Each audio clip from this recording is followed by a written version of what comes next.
लगेच बातमी सुरुवातीला आहे। पाकिस्तानकडून सातत्याने भारताविरोधात कुरघोडीचं सत्र सुरू आहे। नियंत्रण रेषेवर पाककडून पुन्हा एकदा शस्त्रसंधीचं उल्लंघन करत गोळीबार करण्यात आला। जम्मू आणि काश्मीर मधल्या कुवारा, बारामुल्ला, पूंछ, राजौरी, पेंढर, नौशेरा, सुंदरबनी आणि अखनूर अशा वेगवेगळ्या भागात पाक गोळीबार करताय। नियंत्रण रेषेवर पाक सैन्याकडून भारतीय चौक्यांना लक्ष्य केलं जात आहे आणि सातत्याने गोळीबार होतो आहे। भारतीय लष्कराकडूनही या गोळीबाराला चोख उत्तर दिलं जात आहे। या गोळीबारामुळे सीमेवरचा तणाव अधिक वाढलेला आहे। दोन देशांमधला तणाव अधिक वाढलेला आहे।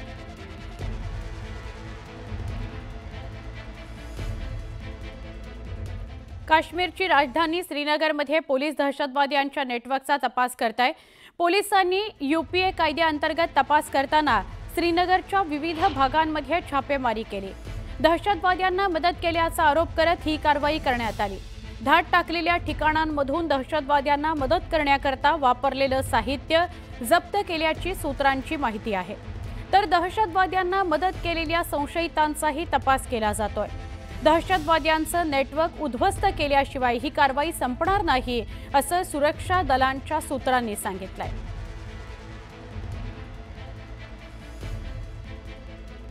1990च्या दशकात दहशतवादाने प्रभावित झालेल्या चिनाब खोऱ्यात पुन्हा एकदा दहशतवाद्यांचं अस्तित्व वाढताना दिसतंय।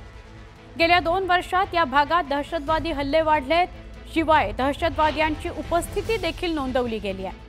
पहलगाम दहशतवादी हल्ल्यापूर्वीही सुरक्षा यंत्रणांना भदरवा, डोडा आणि किश्तवारच्या जंगलात 5 ते 6 दहशतवादी सक्रिय असल्याची माहिती मिळाली होती।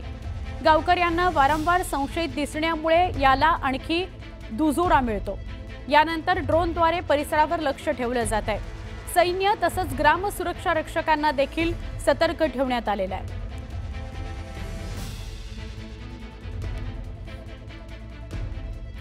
भारत आणि पाकिस्तानमधील तणावाच्या पार्श्वभूमीवर पंतप्रधान नरेंद्र मोदींनी नौदल प्रमुख दिनेश त्रिपाठी यांच्यासोबत बैठक घेतली। या बैठकीत समुद्रातील सुरक्षा आणि इतर बाबींवर महत्त्वाची चर्चा झाली। या बैठकीमुळे भारत समुद्रातून पाकवर मोठी कारवाई करू शकतो अशी चर्चा होती आहे। पहलगाम हल्ल्यानंतर भारत पाकवर पुन्हा एकदा सर्जिकल स्ट्राईक सारखी कारवाई करू शकतो का याची शक्यता व्यक्त केली जाते आहे।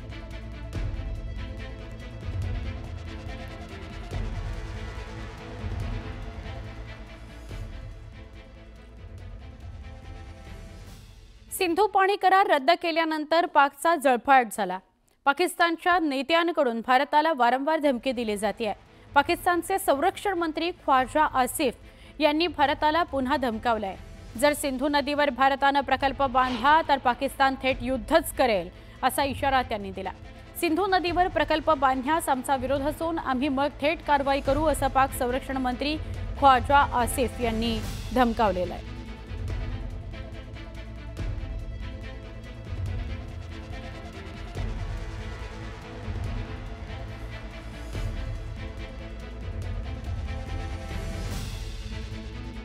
अगर कोई इस किस्म का स्ट्रक्चर बनाने की कोशिश करेंगे, we will strike that structure. बिल्कुल we will strike that structure. That will be an act of aggression against Pakistan. वो पाकिस्तान के खिलाफ जारियत होगी। जारियत सिर्फ तोप के गोलों से या बंदूक चलाने से नहीं होती। जारियत के बहुत से अशकाल होते हैं, बहुत सी उसकी जो फेसेस होते हैं, उसमें ये भी एक फेस है। ये बहुत बड़ा फेस है। इससे तो कौमें जो हैं वो प्यास से या भूख से मर सकती हैं। तो ये अगर उन्होंने इस किस्म का अटेम्प्ट भी किया को आर्किटेक्चरल, तो स्ट्रक्चर को पाकिस्तान जो है डिस्ट्रॉय करेगा। आसिफ मुनीर, कालपर्यंत आपल्याला हे नाव माहिती सुद्धा नव्हतं, त्या नावाशी काही देणं घेणं पण नव्हतं। पण आज हेच नाव भारतात प्रत्येकाच्या तोंडी आहे, कारण हा आसिफ मुनीर आहे पाकिस्तानचा मेजर जनरल, लष्कराचा सर्वेसर्वा आणि पुलवामा अटॅकचा मास्टरमाइंड। पुलवामामध्ये झालेल्या नरसंहाराचा मास्टरमाइंड मुनीर असल्याचंच पुढे येत आहे।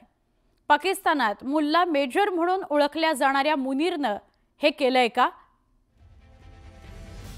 तर पाकिस्तानात लष्कराची लोकप्रियता दिवसेंदिवस घसरते आणि त्यातही आसिफ मुनीरची पत घसरलेली आहे। पाकिस्तानी जनता मुनीरच्या नावानं बोट मोडते। पाकिस्तानच्या दैनिक अवस्थेला लष्कर जबाबदार असल्याचं पाक जनता उघडपणे म्हणते। उघडपणे असं म्हणत असतानाच आसिफ मुनीरची खुर्ची त्यामुळे धोक्यात आलेली आहे. बलुचिस्तानमध्ये पाकिस्तानी सैनिक रोज मारले जात आहेत. बलूच रिबेलच्या पुढे पाक लष्कराचा टिकाव लागत नाहीये. नुकतंच लष्कराच्या रेल्वेवर केलेला हल्ला आणि त्यात शेकडो अधिकाऱ्यांचा गेलेला बळी या घटनेचा पाक लष्करानंच धसका घेतलाय. खैबर पख्तूनख्वामध्ये पाक लष्कर रोज मार खात आहे. तेहरीक-ए-तालिबान पाकिस्तान जेव्हा पाहिजे तेव्हा हल्ले करतात. खैबर पख्तूनख्वाच्या प्रांतावरची पाकची पकड ढिली होते तर तेहरीक शिरजोर बनत आहे. सिंध प्रांतात कालवा प्रकल्पावरून जनतेमध्ये नाराजी आहे. कालव्याच्या विरोधात लोक रस्त्यावर उतरले. आणि चौथा आणि महत्त्वाचा प्रांत म्हणजे पंजाब. पंजाब मुनीरवर नाराज आहे. हे इम्रान खानला तुरुंगात ठेवल्यामुळे पंजाबी मुनीरवर नाराज आहेत. इम्रान खानला सोडण्याची मागणी जोर धरू लागली आहे. पाकिस्तानची आर्थिक हालत खस्ता झाली आहे. महागाई आटोक्यात येत नाहीये. लष्कर आणि ISI हातात डमी पंतप्रधान आणि कामचलाऊ सरकारवर मुनीरची हुकूमत आहे. पण पाकिस्तानी जनता त्याच्या विरोधात जाऊ लागली आहे. चोहीकडून घेरल्या गेलेल्या मुल्ला मुनीर पुढे खुर्ची वाचवण्याचा एकच रस्ता आहे, तो म्हणजे युद्ध, आणि तेही भारताशी. आज युद्धच मुनीरला वाचवू शकतं आणि त्यामुळेच भारताची खोडी काढण्याकरता, भारताला भडकवण्याकरता मुनीरनं पहलगामचा हल्ला घडवण्याचं बोललं जात आहे.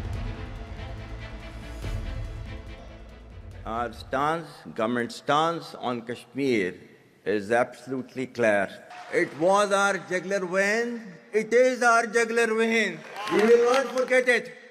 And we will not leave our Kashmiri brethren in their heroic struggle, what they are waging against the Indian occupation. And we have fought free war for Kashmir. To the Muslims of the Gaza also. Every kind of support that has been extended. And it is Pakistan, in the strongest possible words have been used by Pakistan for the Muslims of the Gaza and Palestine.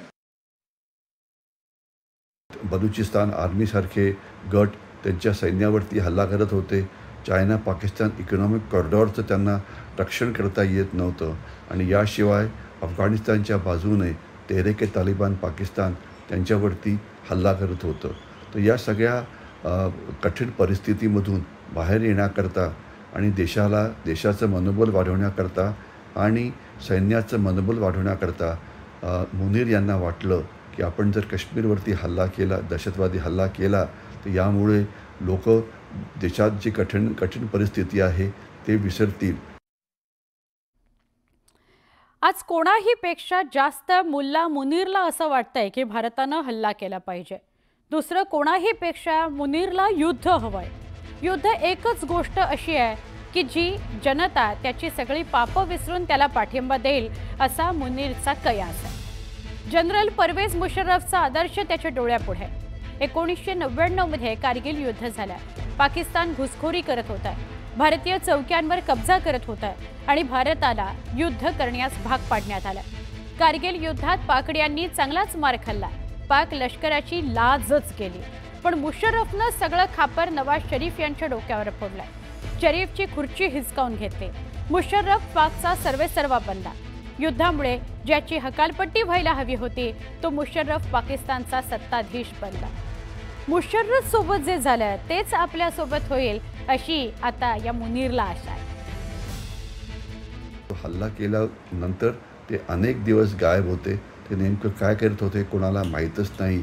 आणि सध्यासुद्धा त्यांच्या पत्नीच देशाच्या बाहेर पळून गेलेल्या आहेत आणि पाकिस्तानी सैन्याची पुन्हा खराब हालत होणार आहे अशा प्रकारच्या बातम्या येत आहेत. तर जनरल मुनीर यांचा जसा पराभव झाला होता मुशर्रफ यांचा, तसाच होईल का ही शक्यता नक्कीच आहे.